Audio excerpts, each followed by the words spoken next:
श्री गणेशाय नमः। श्री सरस्वत्यै नमः। श्री गुरुभ्यो नमः। श्रुतिस्मृतिपुराणानाम् आलयं करुणालयं नमामि भगवत्पाद शङ्करं लोकशङ्करं शङ्करं शङ्कराचार्यं केशवं बादरायणं सूत्रभाष्यकृतौ वन्दे भगवन्तौ पुनः पुनः। ईश्वरो गुरुरात्मेति मूर्तिभेदविभागिने व्योमवद्व्याप्तदेहाय दक्षिणामूर्तये नमः। योऽन्तः प्रविश्य मम वाचमिमां प्रसुप्तां सञ्जीवयत्यखिलशक्तिधरस्वधाम्ना अन्यांशहस्तचरणश्रवणत्वगादीन् प्राणान् नमो भगवते पुरुषाय तुभ्यम्। वंशी विभूषितकरान्नवनीरदाभात् पीताम्बरादरुणबिम्बफलाधरोष्ठात् पूर्णेन्दुसुन्दरमुखादरविन्दनेत्रात् कृष्णात् परं किमपि तत्त्वमहं न जाने। वसुदेवसुतं देवं कंसचाणूरमर्दनम् वसुदेवसुतं देवं कंसचाणूरमर्दनं देवकी परमानन्दं कृष्णं वन्दे जगद्गुरुम्। 14वें अध्याय का चिंतन समाप्त हुआ था। आज के चिंतन को शुरुआत करने के पूर्व 14वें अध्याय के 24वें श्लोक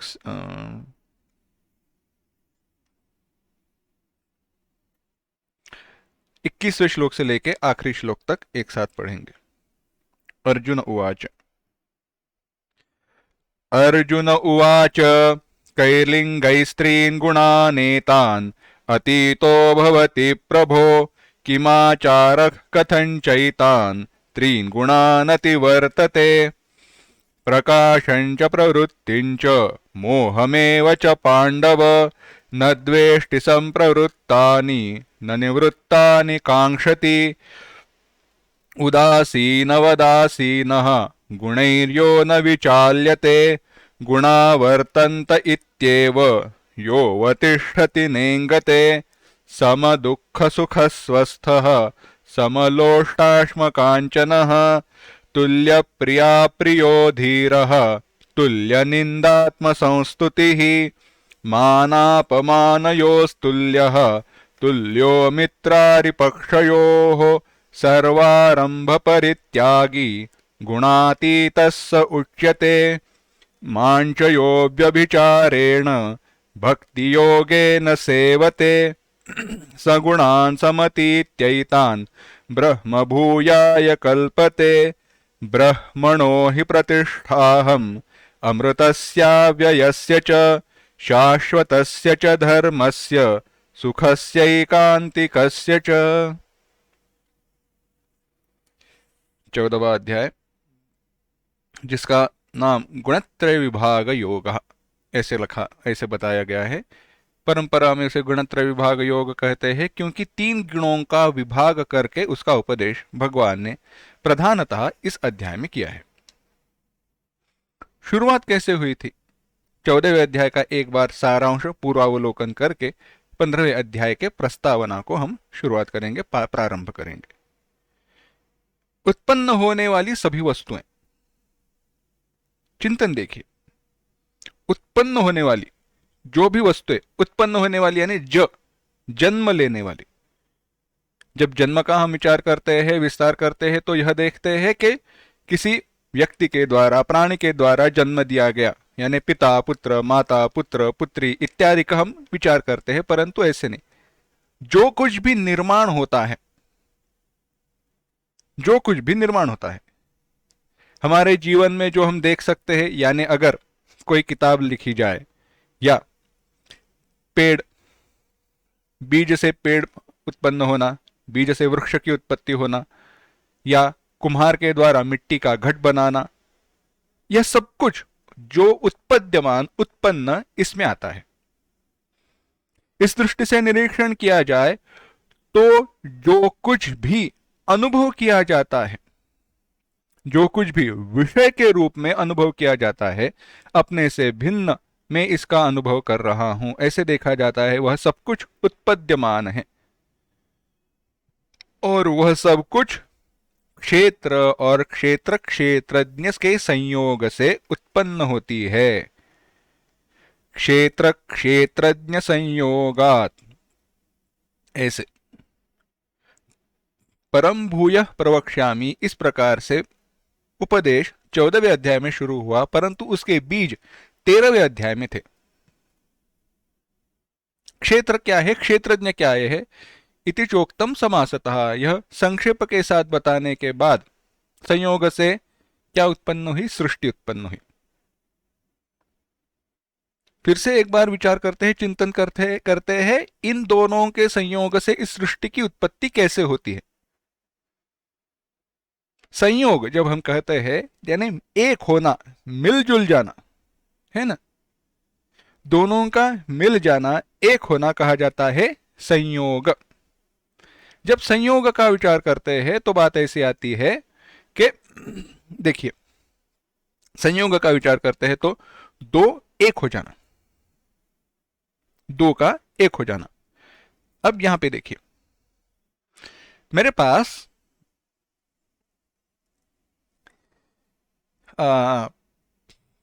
कैसे, ठीक है, लोहे का गोला है, मेरे पास लोहे का गोला है। उस लोहे के गोले से मुझे कोई वस्तु बनानी है, तो क्या करना पड़ेगा, उसको अग्नि में गर्म करना पड़ेगा, और बहुत गर्म हो जाने के बाद उसके ऊपर हथौड़े मार मार कर उसको आकार दिया जा सकता है। जब उसको गर्म किया जाता है तो बताइए, जो लोहा है वह प्रकाशमान हो जाता है, लाल रंग का हो जाता है। अगर मैं उस गोले को अंधेरे में लेकर जाऊं, उस गोले को मैं अंधेरे में लेकर जाऊं, तो क्या वह प्रकाश के स्रोत की तरह काम कर सकता है? हाँ, कर सकता है। कैसे कह सकते हो, ऐसे कैसे? अरे हमारे बल्ब में क्या रहता है, घर में जो बल्ब रहता है, दिया रहता है, वह क्या है, वह पे दो वही प्रकाश है ना। उसमें जो तार रहती है धातु की, वह बिजली के कारण वह प्रकाशमान होती है और प्रकाश देती है।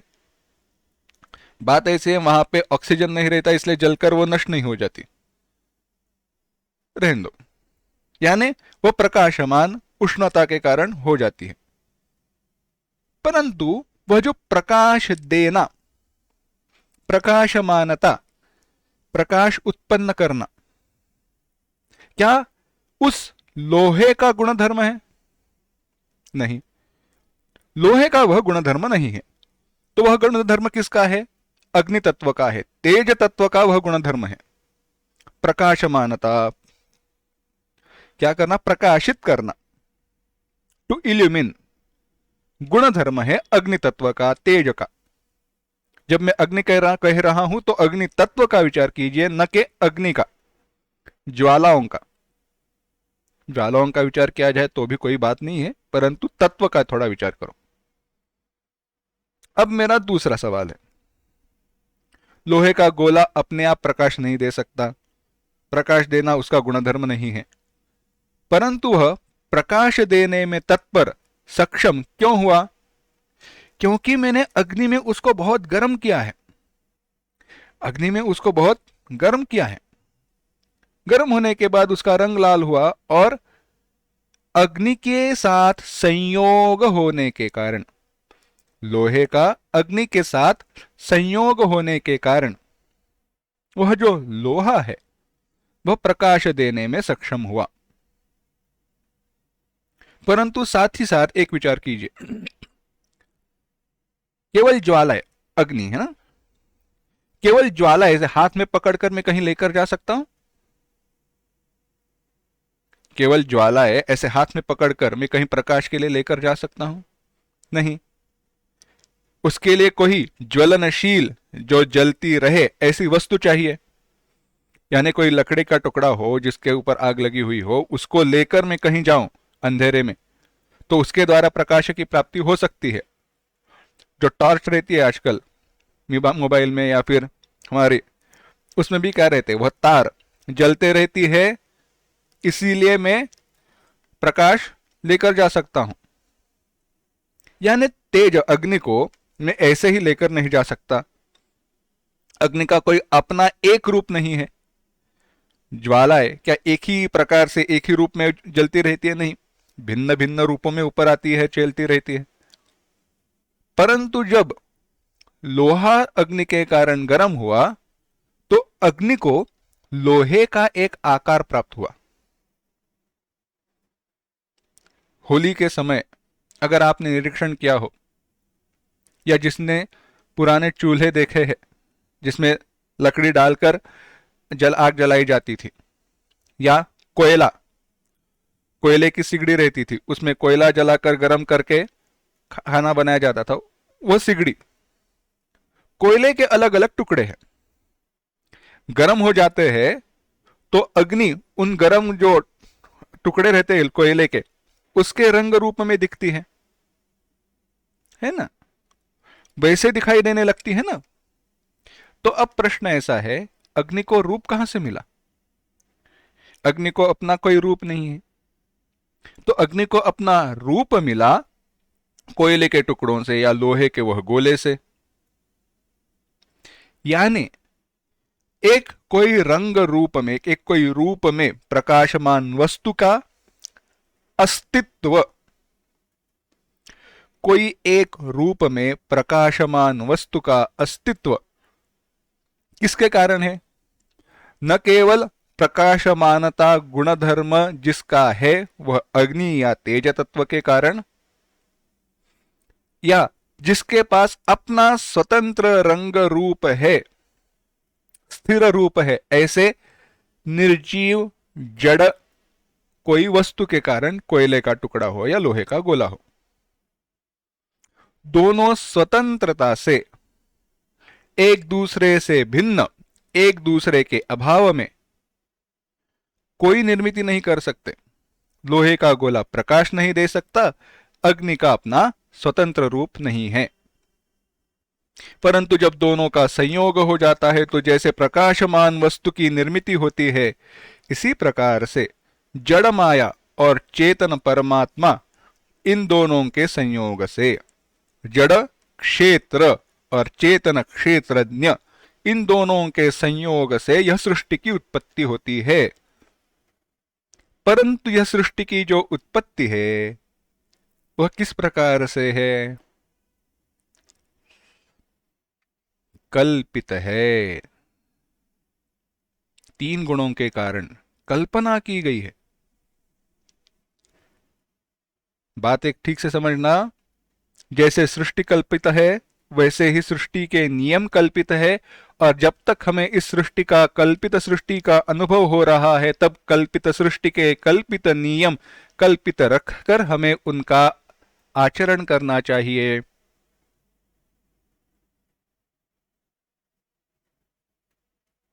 Abide by the rules of the game, है ना। खेल खेल रहे तो खेल के जो नियम है उसके अनुसार तो वर्तन करना पड़ेगा, उसको कैसे छोड़ सकते हैं? जीवन मुक्तों की बात भिन्न है, और जीवन मुक्त भी जीवन मुक्त होते हुए नियमों का आचरण नहीं छोड़ते। अस्तु, यह सृष्टि उत्पन्न होती है क्षेत्र और क्षेत्रज्ञ के संयोग से। अब यह बात दिखाई, और वह किस प्रकार से उत्पन्न होती है इसका विस्तार सामान्यता से तो समझ में आई, क्षेत्र क्षेत्रज्ञ के संयोग से हुई दृष्टांत के साथ बात समझ में आई, परंतु प्रक्रिया कैसे है इसी का विस्तार इस 14वें अध्याय में आया। पहले कहा, भगवान ने कहा, हे अर्जुन, मैं तुम्हें ऐसा ज्ञान बता रहा हूं, ज्ञानानाम ज्ञान उत्तमम, जिसे जानकर सारे मुनिजन पराम सिद्धिम, परम सिद्धि को प्राप्त हुए। इस ज्ञान के द्वारा जो प्राप्त सिद्धि है यह अष्ट सिद्धि जैसी सिद्धि नहीं। सिद्धि यानी अंतिम, गंतव्य, प्राप्तव्य, सिद्धता, परिपूर्णता, वह नित्य है। कहा इदम ज्ञानोपाश्रित्य मम साधर्म्यमागतः। इस ज्ञान का परिणाम क्या है? मम साधर्म्यमागतः, मेरे साथ वह एक रूपता को प्राप्त होते हैं। मेरे साथ वह पुरुष मेरे साथ एक रूपता को प्राप्त होते हैं। और जब कहते हैं एक रूपता को प्राप्त होते, तो क्या परत वापस आते हैं? नहीं, हमेशा के लिए। कितनी मजे की बात है, हमेशा के लिए चला गया। बुरा लगता है ना, दुख होता है। दुख होने की कोई या दुखी होने की कोई आवश्यकता नहीं है। अगर ऐसी मृत्यु आ जाए जिसके बाद कभी मृत्यु न आए, तो ऐसे मृत्यु का तो उत्सव मनाना चाहिए। महात्माओं की मृत्यु उत्सव के समान होती है। मृत्यु भी उत्सव हो जाए, विषय भिन्न है, विस्तार अलग है, परंतु चिंतन कीजिए। कई सारे, थोड़ा चिंतन के लिए खुराक दे जाता हूं। कितने सारे जीव है इस सृष्टि पर? इस सृष्टि पर कितने सारे जीव है? अनंत कोटि, गणना भी नहीं कर सकते, गणना ही भी करनी भी नहीं चाहिए। कोई उसका अंत नहीं है, करनी नहीं चाहिए। क्यों? क्योंकि उसका कोई सफलता नहीं है उस अन्वेषणा की, उसके तात्पर्य की। अस्तु, कई सारे जीव जन्म लेते हैं, मृत्यु को प्राप्त होते हैं, परंतु सारे जीवों के मृत्यु का कभी स्मरण किया जाता है? नहीं। परंतु संत महात्माओं के मृत्यु का भी स्मरण किया जाता है। और उस दिन कहा जाए तो हम उत्सव मनाते हैं। कहा जाए तो उत्सव मनाते हैं। कहते हैं ना, पुण्यतिथि महोत्सव। मृत्यु भी उत्सव हो जाए। क्यों? क्योंकि उनकी मृत्यु सामान्य नहीं है, उनकी मृत्यु मृत्यु ही नहीं है। जो ब्रह्मलीन हुए हैं, जो भगवत स्वरूपता को प्राप्त हुए हैं, हम कैसे उनकी मृत्यु हुई कह सकते हैं? परंतु उनके जीवन से हमें कोई आधार मिले, लाभ मिले, उनके जीवन के चिंतन के कारण हमारी साधना में कोई परिवर्तन आ जाए, यह अपेक्षा से हम वह उत्सव मनाते हैं, उनका स्मरण करते हैं।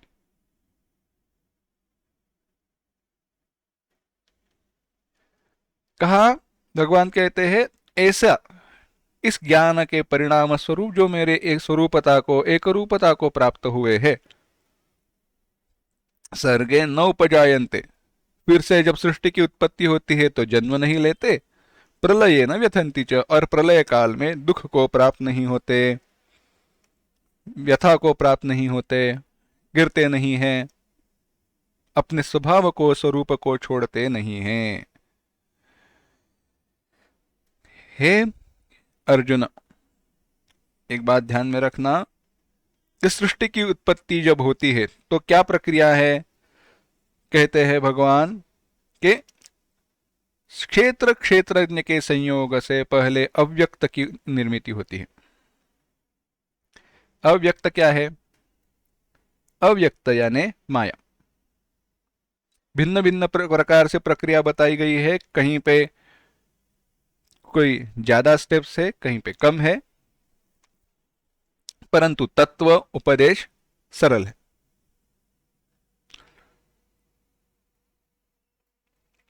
हमने एक दृष्टि से प्रकार से चिंतन किया था, थोड़े दूसरे प्रकार से मैं बताता हूं।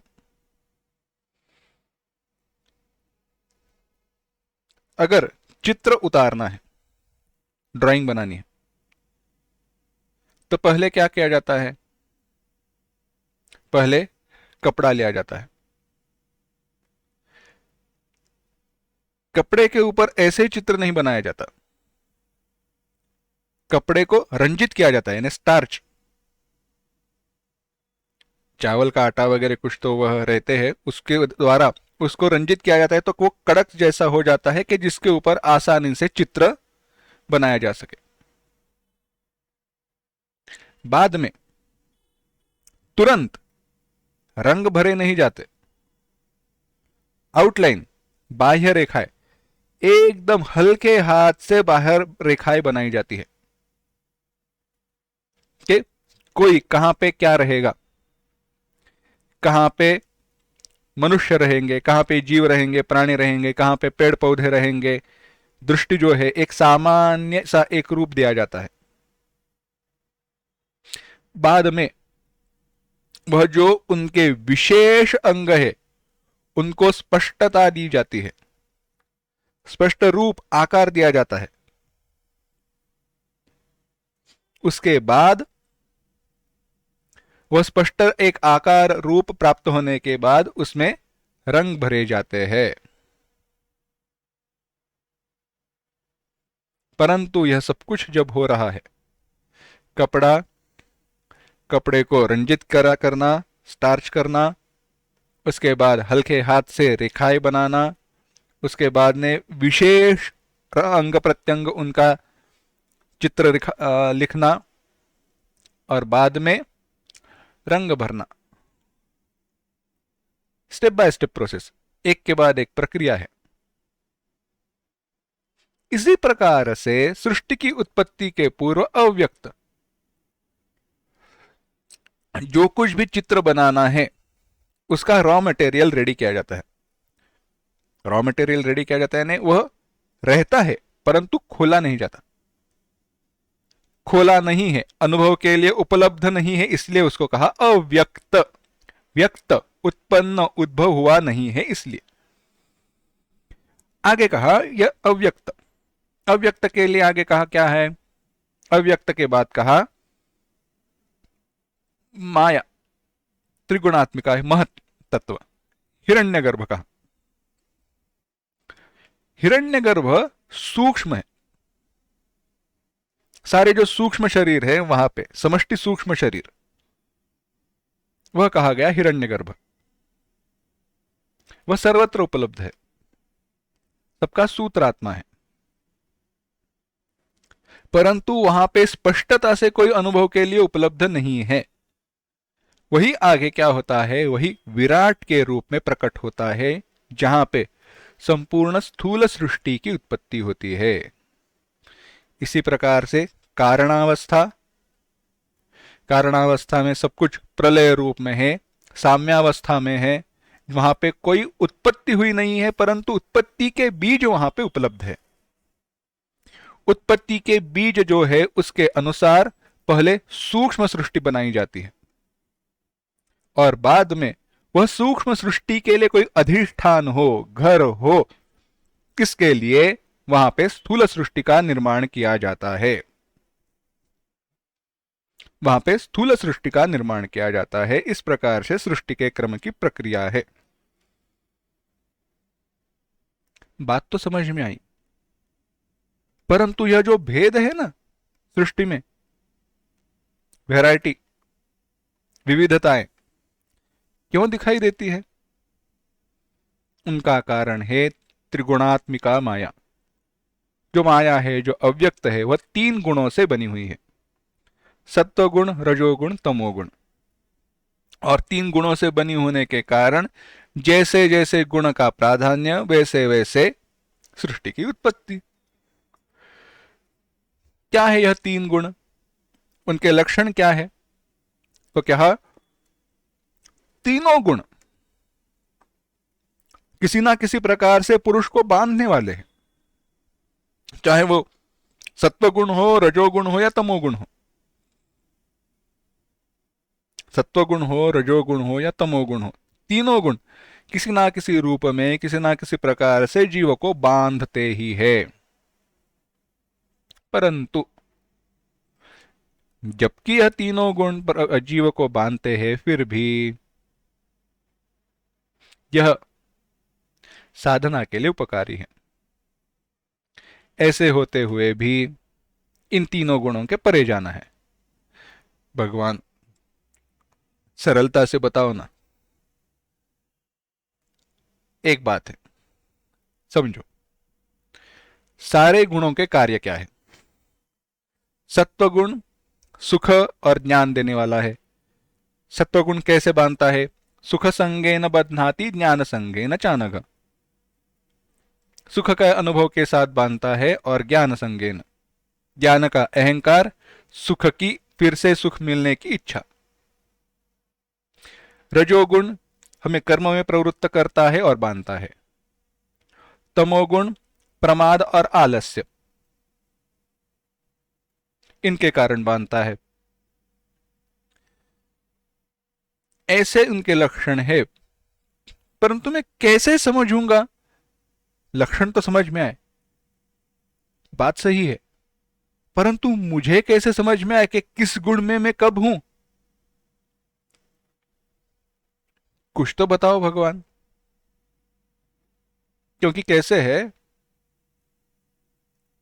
मैं कर्म में हूं परंतु नींद में हूं, आधी नींद में काम कर रहा हूं, तमोगुण में हूं या रजोगुण में हूं?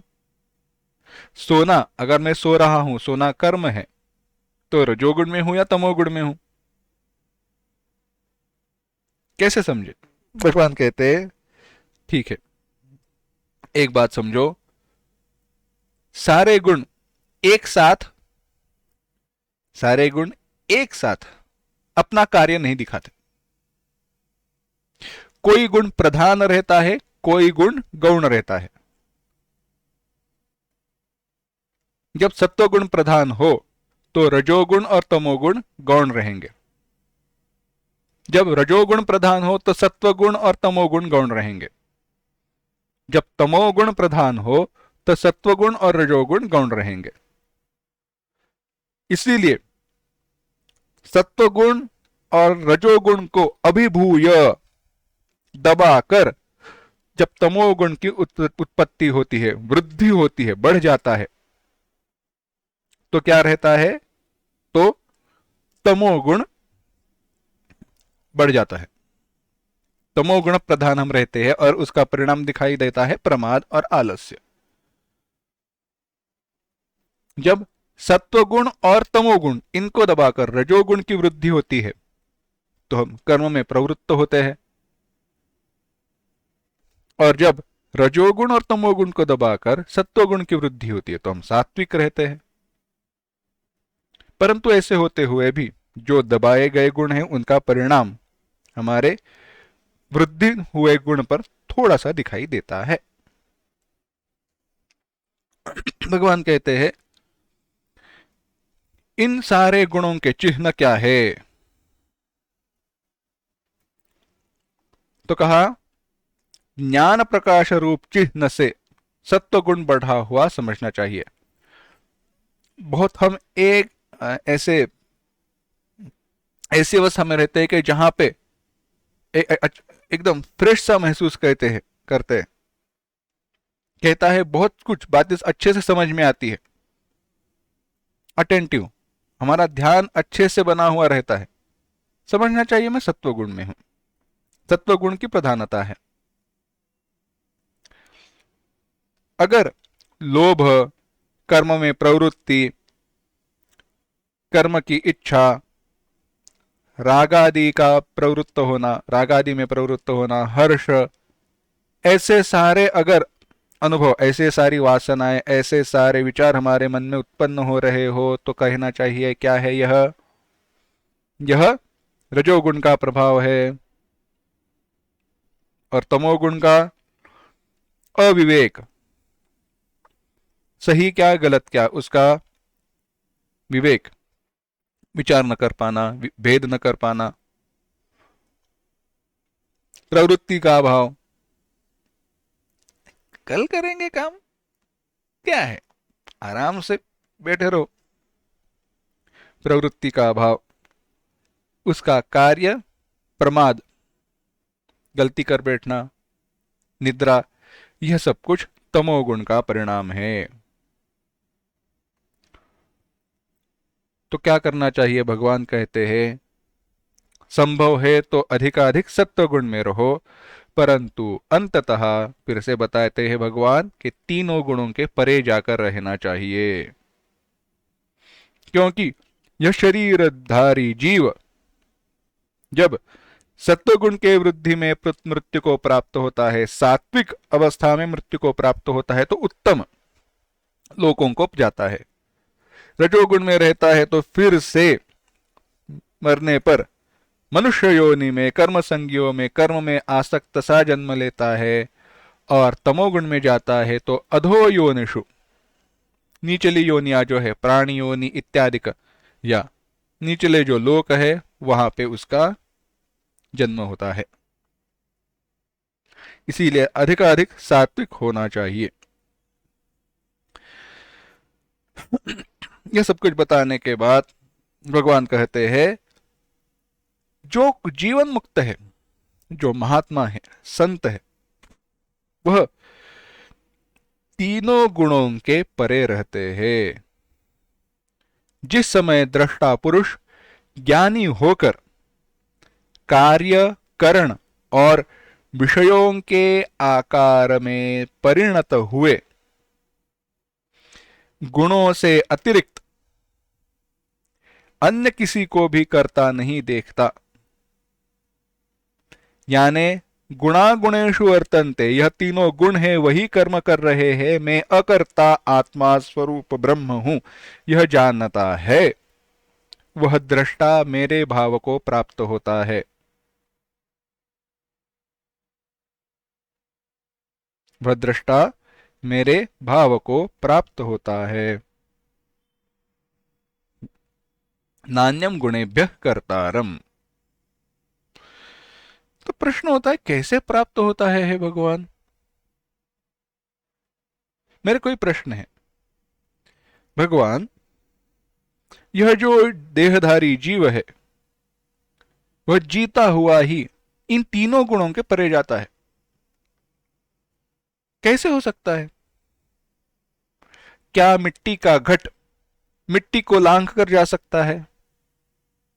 नहीं, मिट्टी का घट मिट्टी को लांघ कर नहीं जा सकता, क्योंकि मिट्टी उसका उपादान है। घट मिट्टी के अभाव में रह नहीं सकता, घट मिट्टी के अभाव में रह नहीं सकता। इसी प्रकार से जीव का कारण है त्रिगुणात्मिका माया, यह तीन गुण, तो तीनों गुणों को लांघ कर यह रह कैसे सकता है? बात तो यही है ना। सत्य में अगर परिणाम होता, सत्य में अगर विकार होता, परिणाम होता, तो बात सही है कि कारण को लांघ कर कार्य का स्थान हो नहीं सकता, कार्य रह नहीं सकता। कारण के अभाव में कार्य रह नहीं सकता, कार्य कारण एक ही साथ रहेंगे। परंतु अगर जो कारण है उसका ही अस्तित्व न हो तो, कारण ही कल्पित हो तो कारण कार्य भी कल्पित हो जाएगा, तो और उनके अभाव में क्या रह सकते हैं? हाँ, रह सकते हैं। उदाहरण देखते हैं।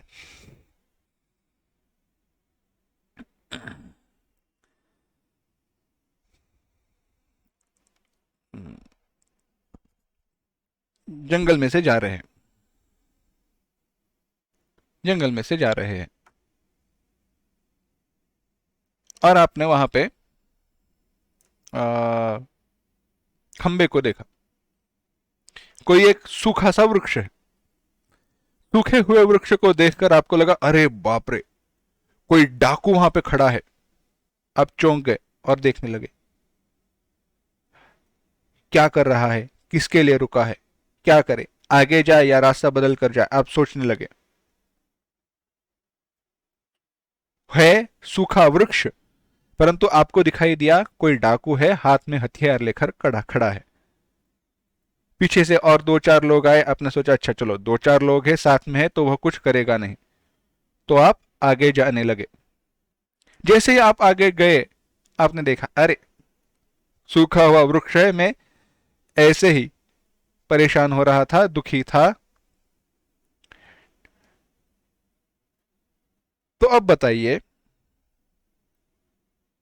क्या उस सूखे वृक्ष का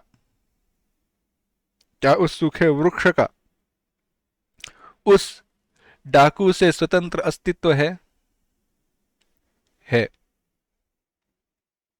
थोड़े दृष्टांतों को मैं अब बदल बदल रहा हूं। हमारे लिए जबकि डाकू दिखाई दे रहा है, जबकि कोई दुष्ट पुरुष हाथ में शस्त्र लिए खड़ा हुआ दिखाई दे रहा है, फिर भी अगर मुझे पता हो कि वहां पे सूखा हुआ वृक्ष है, तो डाकू उस हथियार लेकर खड़े हुए पुरुष का अनुभव होते हुए भी, अगर वह सूखा वृक्ष है, अगर यह ज्ञान हो, तो क्या सूखे वृक्ष का अस्तित्व हमारे लिए है? क्यों है? क्योंकि वह डाकू, हथियार लिया हुआ पुरुष कल्पित है। इसी प्रकार से भगवान कहते हैं कि भगवान से अर्जुन प्रश्न पूछते हैं कि भगवान, यह जो पुरुष है, जो 3 गुणों के परे रहता है, पार हुआ रहता है, वह किन लक्षणों से युक्त है? कैसे 3 गुणों से पार गया? उसका आचरण कैसे रहता है? और किस उपाय से यह मनुष्य 3 गुणों के परे गया है? तो कहा, यह जो व्यक्ति है, यह किसी भी गुण के परिणामों की अपेक्षा नहीं करता। मजे की बात है, हम कहेंगे नहीं मुझे सत्वगुण में रहना है, मुझे रजोगुण में रहना है, परंतु हम क्या कहते हैं? बहुत काम करना है, सुख का अनुभव, सुखी रहना चाहता हूं, आराम करना चाहता हूं, नींद आ रही है, क्या है? आराम करना चाहता हूं, तमोगुण। बहुत काम करना है, रजोगुण है। सुखी रहना चाहता हूं, मस्ती में साधना करना चाहता हूं, मौज में रहना चाहता हूं, सत्वगुण है। भगवान कहते हैं किसी की भी यह पुरुष अपेक्षा नहीं करता, और न द्वेष्टि संप्रवृत्तानि निवृत्तानि न कांक्षति। संप्रवृत्तानि, इन तीनों गुणों का अगर अनुभव आए, तीनों गुणों का यानी गुणों के परिणामों का कहीं पर भी अनुभव आए, तो न द्वेष्टि, उसका द्वेष नहीं करता, और चले गए इसलिए उनकी इच्छा नहीं करता। सम दुख सुख, सुख और दुख इन दोनों में समान रहता है, उदासीन रहता है। ऊपर उठा सा, not affected by anything below.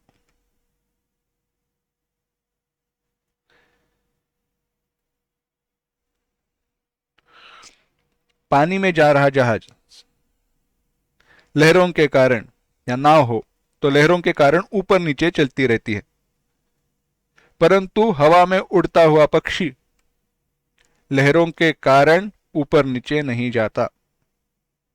पानी में जो लहरें हैं, उनका परिणाम हवा में उड़ने वाले पक्षी के ऊपर दिखाई नहीं देता, परंतु पानी में रही जो नाव है उसके ऊपर दिखाई देता है। इसी जैसे पक्षी जो हवा में उड़ रहा हो, वह पानी के लहरों के कारण परिणाम भूत विचलित नहीं होता। इसी प्रकार से यह व्यक्ति तीनों गुणों के ऊपर उठा सा, उदासीन होने के कारण तीनों गुणों से विचलित नहीं होता। नेंगते, सुख दुख इसमें वह समान है, इसके लिए मिट्टी, लोहा, सोना, तांबा सब कुछ समान है। न कहीं पे इसकी इच्छा है, अपेक्षा है, न कोई इसे आकांक्षा है, न इसको मान की अपेक्षा है, न अपमान। मान अपमान इन दोनों में यह समान है। यह सर्वारंभ परित्यागी, जिसने सारे कर्मों की इच्छा का, कर्मों का त्याग किया है। कर्मों के फल में इसकी कोई इच्छा नहीं है, ऐसा यह गुणातीत है। भगवान, बात समझ में आई, परंतु यह 3 गुणों के परे गया कैसे? मनुष्य इन 3 गुणों के अतीत किस प्रकार से होता है? तो भगवान कहते हैं आसान सी बात है, माम च यो व्यभिचारेण भक्ति योगेन सेवते। जो मेरे मुझे जो सबके हृदय में बैठा है ऐसे ईश्वर को, मुझ ईश्वर को, परमात्मा को, कौन? जो सबके हृदय में बैठा हो, सबके उर अंतर बसै राम सर चापधर। सबके हृदय में परमात्मा है। जब यह कहा जाता है तो ऐसे नहीं सोचना और जाकर ऑपरेशन करके नहीं देखना, अरे आपके हृदय में परमात्मा नहीं है, कहां पे गया? ओपन हार्ट सर्जरी नहीं करनी है। हृदय इसका सबके उर अंतर बसही जान ही भाव को भाव, मानस में गोस्वामी तुलसीदास कहते हैं। यहीं पे उसका उत्तर है। हृदय में बैठा है यानी क्या? हृदय यानी अंतःकरण। हृदय यानी अंतःकरण। अंतःकरण में बैठ कर, बैठे यानी आसन पर, सिंहासन पर बैठे नहीं, वहां पे उनका स्थान है। चलो विस्तार करते ही है। कैसे है? आपको राजा को मिलना है, राजा जी को मिलना है, तो कैसे है? हर कोई व्यक्ति राजा को मिल नहीं सकता। हर कोई व्यक्ति राजा को मिल नहीं सकता, हर समय मिल नहीं सकता। अगर राजा के साथ कोई वार्तालाप करना है तो पहले उसका अनुमोदन चाहिए, अपॉइंटमेंट, तो स्पेशल एंट्री है। अगर राजा के खास हो, कोई आप महत्वपूर्ण व्यक्ति हो, राज्य के लिए कोई महत्वपूर्ण काम कर रहे हो, तो भी स्पेशल एंट्री है, विशेष आपको प्रधानता दी जाती है। परंतु हर एक व्यक्ति राजा को देख सके, कहीं उससे राजा के साथ बात करने का, अपने प्रश्न राजा के सामने उपस्थित करने का अवसर मिले, इसके लिए आम दरबार हुआ करता था। दरबार सबके लिए, जो मुख्य व्यक्ति है, मंत्रीगण है, इनके लिए, बाद में आम दरबार सारी जनता के लिए। उस समय आप और तो अगर राजा को मिलना है तो कहां जाना पड़ेगा? जहां पे सिंहासन पर राजा बैठे हुए हैं, न्यायासन पर राजा बैठे हुए, वहां पे जाना पड़ेगा। अलग दूसरी जगह तो कहां नहीं जा नहीं सकते, है ना? तो वहां पे आपको बैठना पड़ेगा। अब आगे देखिए। इसी प्रकार से भगवान परमात्मा को प्राप्त करना है तो जहां पे वो उपलब्ध है वहां पे जाना पड़ेगा। और वहां वो कहां पे उपलब्ध है? हमारे अंतःकरण में, हमारे विचारों में। कैसे उपलब्ध है? सारे जो हमारे विचार है, जो स्वतः जड़ है, उनको प्रकाशित करने वाले भगवान स्वयं है। तो अंतःकरण का निरीक्षण करके मन में जो विचार उत्पन्न हो रहे हैं, उन विचारों का निरीक्षण करते हुए उनको प्रकाशित करने वाला जो तत्व है वही परमात्मा है।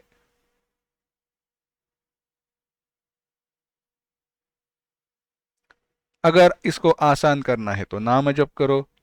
नाम जप में जिसका नाम जप हो रहा है वही उस नाम जप को प्रकाशित कर रहा है, जिसके कारण मैं नाम जप कर पा रहा हूं और नाम जप का, नाम का अनुभव ले रहा हूं, वही वह परमात्मा तत्व है। इस दृष्टि से कहा गया भगवान सबके हृदय में स्थित है।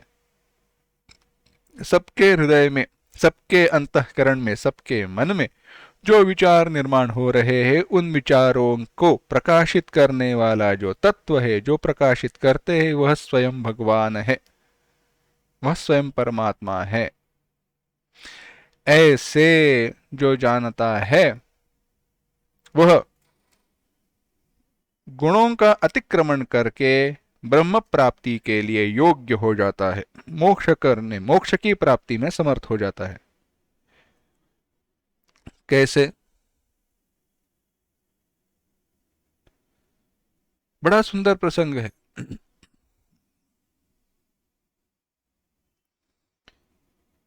लीला है, बड़ी सुंदर लीला है भगवान भाष्यकार आदि शंकराचार्य जी के जीवन में।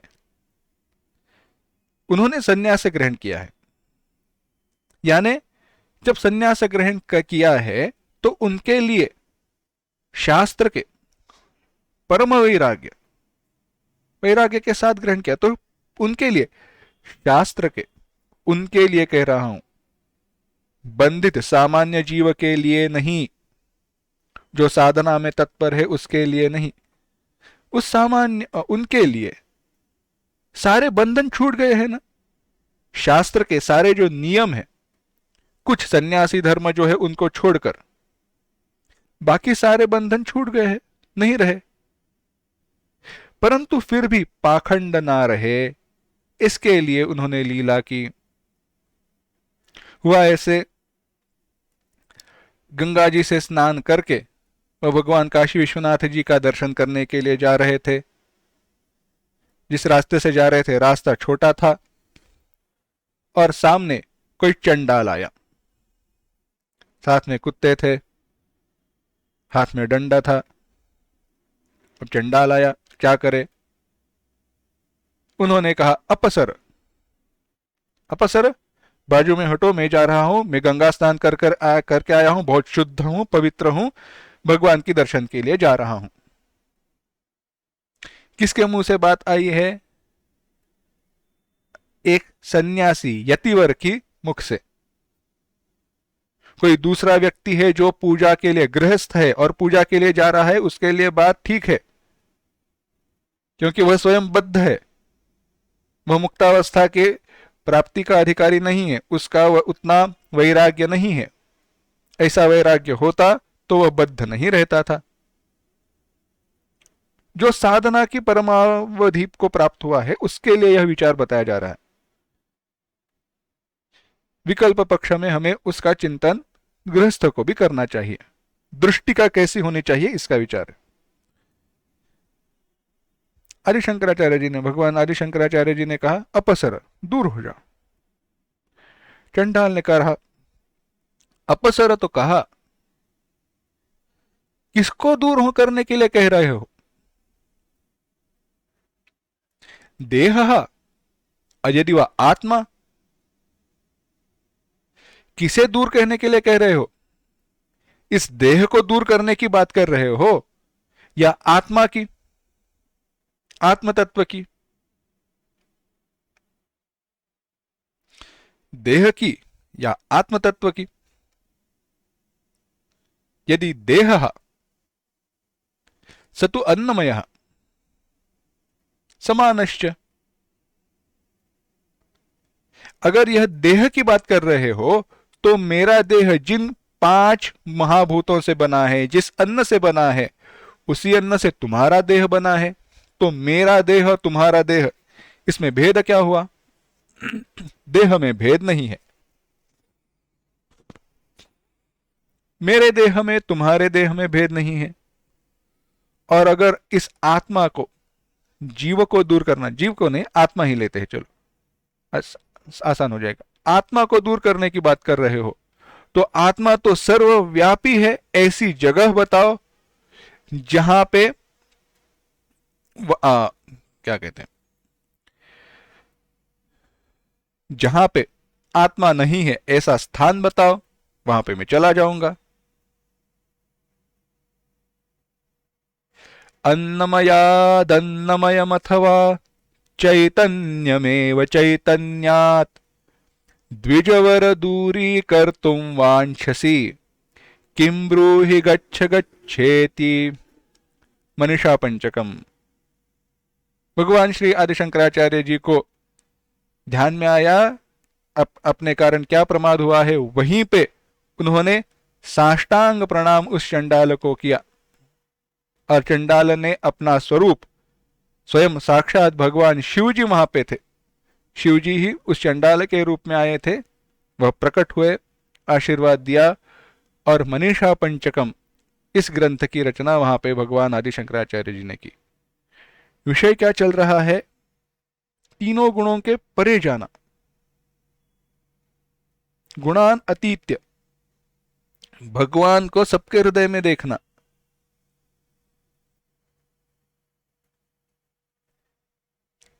कर्म परायणता, कर्म के नियम एक तरफ, परंतु जब आप कर्म के नियमों के परे गए हो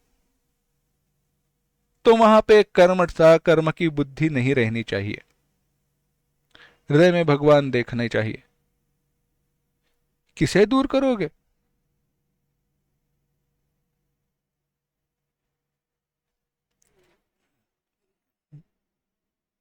कहा पूरे आकाश जो है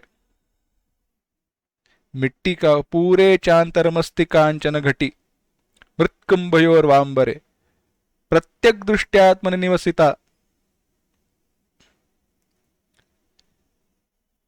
जो सूर्य का प्रतिबिंब है, वहीं पे उदाहरण आया। मिट्टी का घट है, मिट्टी का घट है, उसमें पानी है। सोने के घट में पानी है, मिट्टी के घट में पानी है, सोने के घट में पानी है। गंगा के प्रवाह, गंगा के जल में पानी है और नाली में भी पानी है। सारे जो पानी है ना, सारे पानी में, उन सारे प्रकार के जो पानी है उसमें सूर्य का प्रतिबिंब दिखाई दे रहा है। सूर्य का प्रतिबिंब दिखाई दे रहा है। पानी की बात छोड़ दो, पानी की बात हम नहीं कर रहे हैं, परंतु उसमें जो प्रतिबिंब है उसमें क्या भेद है?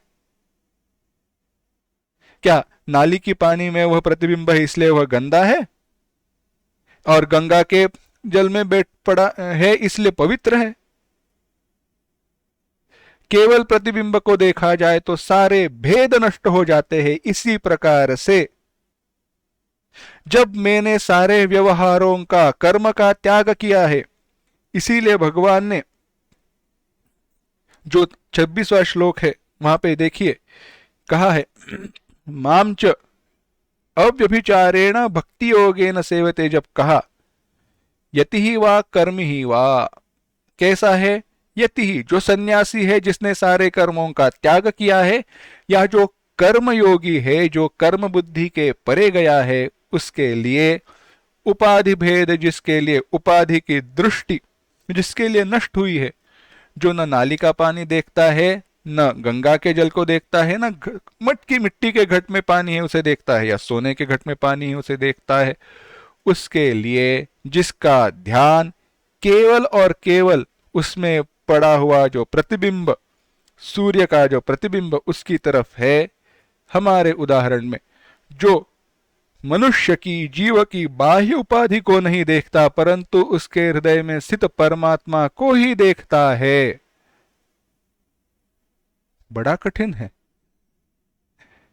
ऐसे व्यक्ति के लिए जिसके सारे भेद नष्ट हो जाते हैं, और ऐसा व्यक्ति मोक्ष पाने में समर्थ हो जाता है। इतनी कठिन अवस्था है यह समझना बड़ा मुश्किल है। कहां पे मेरे कर्मों के बंधन छूट गए हैं, कहां पे मेरी कर्म बुद्धि नष्ट हुई है, कहां पे मुझे उस जीव के हृदय में स्थित परमात्मा को देखना है। अहंकार हमें समझने, आसानी से यह समझने की अनुमति नहीं देगा, नहीं इस ज्ञान को स्थिर होने देगा। इसीलिए तो कई सारे संतों ने आत्मबुद्धिया, उस जीव के हृदय में रहने वाले परमात्मा को देखकर किए हुए कर्म की सामान्य जीवों ने, सामान्य पुरुषों ने, लोगों ने निंदा की है। कैसे काम करते हो? क्या धर्म जानते नहीं हो? अधर्म की तरफ क्यों प्रवर्तित हो रहे हो? बहुत दूषण दिए हैं संतों को। संतों को बड़े दुख, अवहेलना का अनुभव करना पड़ा है। परंतु संत संत होते हैं, वह कभी उपाधि को नहीं देखते, परंतु उपाधि के पीछे छुपा हुआ जो चैतन्य तत्व है उसी को वह देखते हैं। इसीलिए भगवान कहते हैं जो मुझ परमेश्वर नारायण को सबके हृदय में प्रतिष्ठित हूं ऐसे देखता है, वही मोक्ष को प्राप्त होता है। केवल एक उदाहरण बताते हैं और आगे जाते हैं। संत एकनाथ जी महाराज का, महाराष्ट्र में बड़े अद्भुत संत हुए। अगर चिंतन किया जाए तो भारतवर्ष में जितने संत हुए हैं, जितने संत हुए हैं, उतने संत क्वचित ही कहीं इतर राष्ट्र में, इतर देश में, इतर पंथ में दिखाई देंगे। कहने की बात क्यों है बताता हूं। हर प्रकार के संत मिलेंगे, हर प्रकार के संत यानी हर प्रकार के जीवन जीवनी के साथ। कोई गृहस्थ रहे, कोई राजा रहे, कोई अमीर रहे, कोई गरीब रहे। किसी को एक दिन के खाने की चिंता थी, किसी को हजारों लोगों को खाना खिलाने की क्षमता थी, परंतु सारे अंतर्मुख, विरक्त और ज्ञानी थे। चरित्र देखो उनका। ऐसे नहीं हम कह सकते उनका चरित्र, उनका जीवन भिन्न है, वह तो ऐसे थे। हर एक ने जैसा, तात्पर्य है, विस्तार नहीं करूंगा, हम ऐसे नहीं कह सकते उनका जीवन भिन्न था, हमारे जैसे ही वह जिए है, हमारे जैसे ही उनको सुख दुख मिले, हमारे जैसे ही उनको कर्म करने पड़े, परंतु ऐसे होते हुए भी उन्होंने भगवत प्राप्ति को, भगवत स्वरूपता की प्राप्ति की। हमारे लिए सीख है, शिक्षा है, सीखना चाहिए उनके जीवन से। विषय चल रहा था संत एकनाथ जी महाराज का। स्वयं गृहस्थ थे, घर संपन्न है, कोई कमी नहीं है। रामेश्वर से तीर्थ यात्रा बताई है, गंगा का जल लेकर, काशी विश्वनाथ जी के यहां से गंगा का जल लेकर, काशी से गंगा का जल लेकर रामेश्वर को जाकर अभिषेक करना चाहिए। रामेश्वर से जल लेकर काशी में विश्वनाथ जी को जल समर्पित करना चाहिए। रामेश्वर से गंगा जल लेकर आ रहे थे, रास्ते में एक गधे को देखा। गधे व्यक्ति को नहीं, गधा रेत में पड़ा हुआ था, सूख गया था शरीर, पानी नहीं मिला था उसको, पानी चाहिए था, आजू बाजू में कहीं पानी नहीं है। उन्होंने देखा, संत एकनाथ जी महाराज ने देखा, अगर इसको पानी देना है तो एक ही पानी उपलब्ध है, कंधे पर जो काशी विश्वनाथ जी के लिए लिया हुआ पानी का घड़ा है वह। यह नहीं कहा हमारे विश्वनाथ जी काशी में है। सारे जीवों में, सारे जीवों के हृदय में परमात्मा देखने वाले महात्मा क्या वहां पे भगवान को नहीं देखेंगे? वह जल उन्होंने उस गधे को समर्पित किया, उस जीव को दिया। यह है, यह दृष्टि है। ऐसी दृष्टि जिसकी है ना,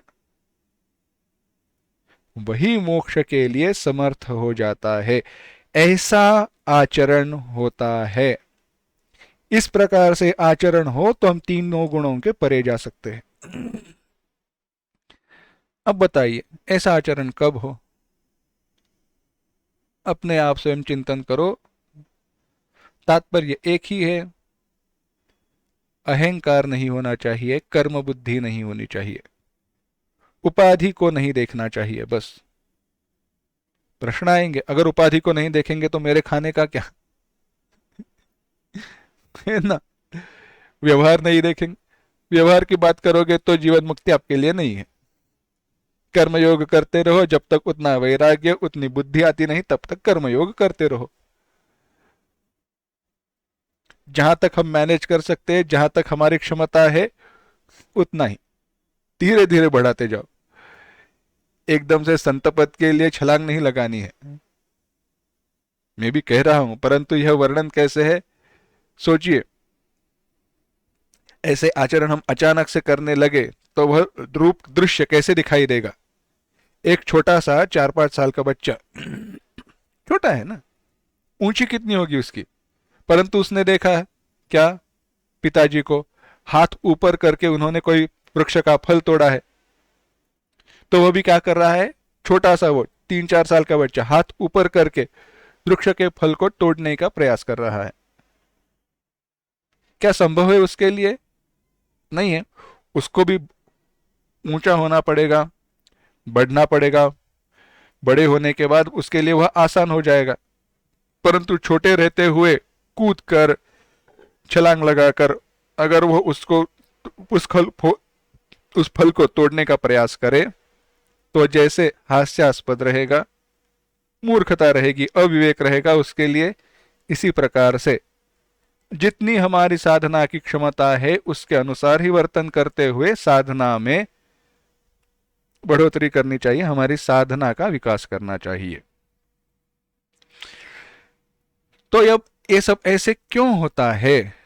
तो कहा ब्राह्मणों से प्रतिष्ठा हम, मैं ब्रह्म की प्रतिष्ठा हूं। ब्रह्म की प्रतिष्ठा हूं, सगुण का जो अधिष्ठान चैतन्य तत्व है वह मैं हूं, और वही शाश्वत च धर्मस्य, यह ज्ञान निष्ठा रूप शाश्वत नित्य धर्म का और एकांतिक एकमात्र निश्चित परम आनंद का भी आश्रय में हूं, यह वह जानता है। इसीलिए यह संभव है। वह चैतन्य तत्व में हूं, भगवान उपदेश करते हैं। अच्छा भगवान, कुछ कुछ बात समझ में आई, क्या करना चाहिए समझ में आया, कितनी मात्रा में कितना संभव है यह जब हम साधना शुरू करेंगे तब पता चले। परंतु अब भगवान को पता चला, अर्जुन सुनने के लिए तैयार है, तो अब और अर्जुन को बात बतानी चाहिए, क्योंकि अब अगर मैं रुक गया तो अर्जुन प्रश्न पूछेगा नहीं।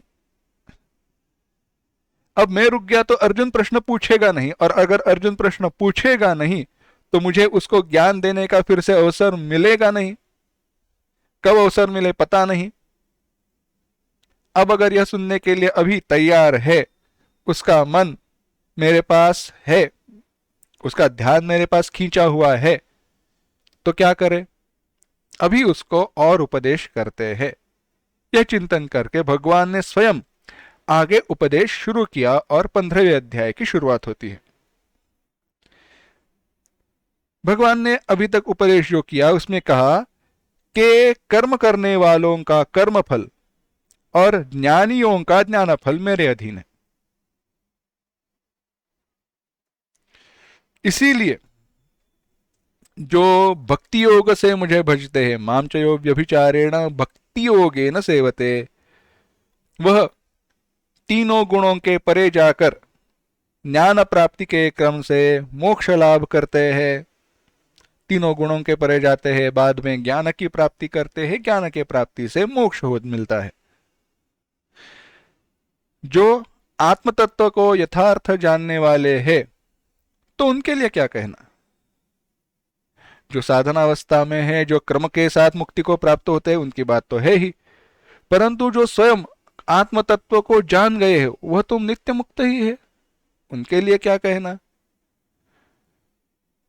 तो अर्जुन के न पूछने पर भी, अर्जुन ने प्रश्न पूछा नहीं, फिर भी अपना तत्व कहने की इच्छा से, ऐसा अपना तत्व क्या है, स्वरूप क्या है, यह बताने की इच्छा से भगवान ने 15वें अध्याय के उपदेश को शुरू किया, ऊर्ध्वमूलम इत्यादि।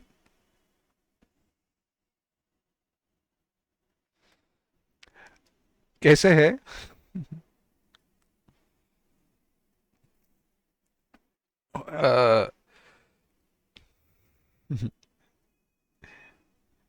माफ करना, छोटे बच्चे को देखिए कैसे जैसे जैसे बड़े होते हैं ना, वो बहुत उत्सुक रहते हैं। अरे क्या है, माँ पिता जी का बर्थडे है, जन्मदिन है, तो क्या करें, उनके लिए ग्रीटिंग कार्ड बनाएंगे। तो वह ग्रीटिंग कार्ड बनाना शुरू करता है, परंतु उसको सरप्राइज देना है ना, तो बताना नहीं है, तो छुप छुप कर बनाएगा। छुप छुप कर बनाएगा ऐसे कि नहीं कोई देखे नहीं, देखने के लिए आए तो किताब में वह बंद करके रखेगा, छुपा कर रखेगा, बताएगा नहीं क्या कर रहा है। और वह ग्रीटिंग कार्ड, वह जो भेंट वस्तु वह बना रहा है, यह बनाता है जब भी जन्मदिन है, पिता का हो माता का हो जन्मदिन हो, उसके 1-2 दिन पहले वह वस्तु बन जाती है। अब जब वह वस्तु बन जाती है तो उससे रहा नहीं जाता, उससे रहा नहीं जाता, कब मैं दे दूं, कब मैं दे दूं। तो वह गिनते रहता है, आज जन्मदिन है, आज जन्मदिन है, आज जन्मदिन है। और जिस दिन उनका जन्मदिन रहता है, सुबह उठकर हाथ मुंह धोने से पहले, कोई बात होने से पहले क्या करता है, जाकर उनको वह भेंट वस्तु दे देता है और जन्मदिन की शुभकामनाएं देता है। पूछा नहीं गया, बाकी कोई व्यवहार नहीं हुआ, परंतु उसके द्वारा रहा नहीं गया है। क्यों? क्योंकि अब पता है वह भेंट वस्तु स्वीकार करने के लिए तैयार है, मेरे पास भेंट वस्तु तैयार है। ऐसी जो एक उत्कंठा है, उत्सुकता है, ऐसी जो तैयारी है, ऐसी अवस्था यहां पे भक्त भगवान की हुई है। अपने भक्त की तैयारी देखकर भगवान से रहा नहीं गया। अब यह पूछे या ना पूछे, अगर मेरा भक्त तैयार है तो मैं स्वयं उसको अब वह ज्ञान बताने के लिए तैयार हूं, ज्ञान देना चाहता हूं, मेरे तत्व की परछाई, मेरे तत्व को बताना चाहता हूं। पता है भक्त कभी इच्छा नहीं कर, मेरा भक्त है, इच्छा नहीं करेगा, मैं उसके पास हूं, उतने में ही सुखी है। तत्व को जानने की इच्छा करे या ना करे, भक्त भगवान कहते हैं मैं तो इसको बताने वाला हूं। क्यों? वह मेरा कर्तव्य है। भगवान ने पूर्व में भी कहा है, बाद में भी कहेंगे, ऐसे जो लोग हैं तेषामेवानुकंपार्थम अहम अज्ञानजम तमः नाशयाम्यात्म भावस्थम ज्ञानदीपेन भास्वता। जो ऐसे अधिकारी हुए हैं, जो भक्त, मेरे भक्त, जो ऐसे कर्मयोगी, जो साधना में प्रवृत्त हुए गुणीजन, उस अधिकार को प्राप्त हुए हैं, उन पर अनुकंपा करने के लिए, उन पर कृपा करने के लिए भगवान कहते हैं मैं क्या करता हूं, उनके हृदय में जो अज्ञान का अंधकार है वह मैं स्वयं ज्ञान की प्रकाश से, मैं स्वयं उनको ज्ञान देकर उस ज्ञान की प्रकाश से उस अज्ञान के अंधकार को दूर करता हूं। वही अज्ञान का अंधकार अर्जुन के हृदय से दूर करने की इच्छा से भगवान ने यहाँ पे अर्जुन को अपना तत्व बताया। परंतु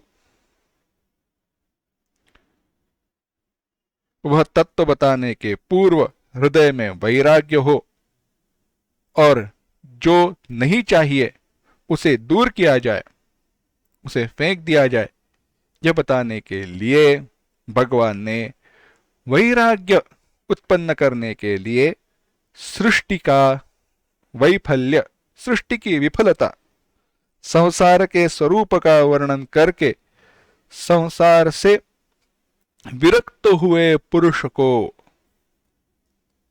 वाक्य बड़ा महत्वपूर्ण है, संसार से विरक्त हुए पुरुष को ही